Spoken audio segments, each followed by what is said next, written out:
আমরা আপনাদেরকে আহ্বান জানাতে চাই, আমরা একটি চূড়ান্ত বিপ্লব এই বাংলাদেশে অদূর ভবিষ্যতে সংগঠিত করব ইনশাআল্লাহ। একটি চূড়ান্ত বিপ্লবের ইশতিহার ঘোষণার জন্য ছাত্র সমাজ সহ দেশবাসীকে প্রস্তুতি নেওয়ার উদাত্ত আহ্বান জানাচ্ছি। আউযু বিল্লাহি মিনাশ শাইতানির রাজিম। বিসমিল্লাহির রহমানির রহিম। ওয়ালা তাকুলু লিমান ইউকতালু ফি সাবিলিল্লাহি আমওয়াত বাল আহইয়াউ ওয়ালাকিন লা তাশউরুন।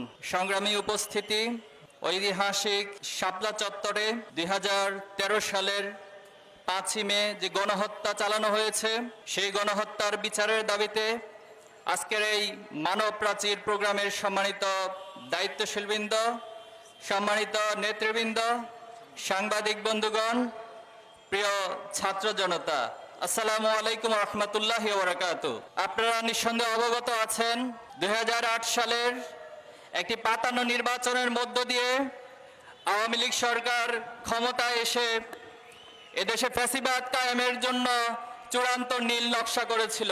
তারা 2006 সালের 28 অক্টোবরের লগি বৈঠার গণহত্যা সারা বিশ্ব দেখেছে, কিভাবে মানুষ পিটিয়ে সেই লাশের উপর নৃত্য করেছিল। সেই ফ্যাসিবাদকে চূড়ান্ত রূপ দেওয়ার জন্য তারা ক্ষমতায় এসে 2009 সালে পিলখানা হত্যাকাণ্ডের মাধ্যমে এদেশের দেশপ্রেমিক 57 জন সেনা অফিসারকে হত্যা করেছিল।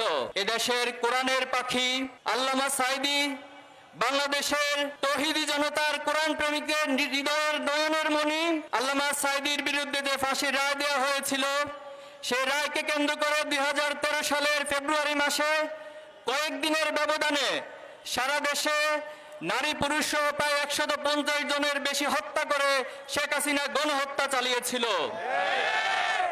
সেই গণহত্যার ধারাবাহিকতায় 5ই মে এই শাপলা চত্বরে রাতের আধারে বাংলাদেশের প্রথিতযশা আলেম ওলামা, মাদ্রাসা শিক্ষার্থী, তৌহিদি জনতা, সাধারণ মানুষের উপরও সেই গণহত্যা চালিয়েছিল। আপনাদের নিঃসন্দেহে মনে আছে 2013 সালের 19 ফেব্রুয়ারি এদেশের ইসলাম বিরোধী যে আইন করা হয়েছিল, এদেশের তৌহিদি জনতার ইসলাম প্রিয় মানুষের বিরুদ্ধে গিয়ে কিছু ব্লগার এবং লেখক তারা আল্লাহ এবং রাসূলুল্লাহ সাল্লামের প্রতি কটূক্তি করেছিল। সেই কটূক্তির প্রতিবাদ এবং ইসলাম বিদ্বেষী সকল কর্মকাণ্ড বন্ধ করার দাবি সহ হেফাজতে ইসলামের পক্ষ থেকে 13টি দাবি উত্থাপন করা হয়েছিল। এই 13টি দাবির পর হেফাজতে ইসলাম 1 মাস সে সময়ের সরকারকে আলটিমেটাম দিয়েছিল। কিন্তু দুঃখজনক হলেও সত্য, সরকার হেফাজতে ইসলাম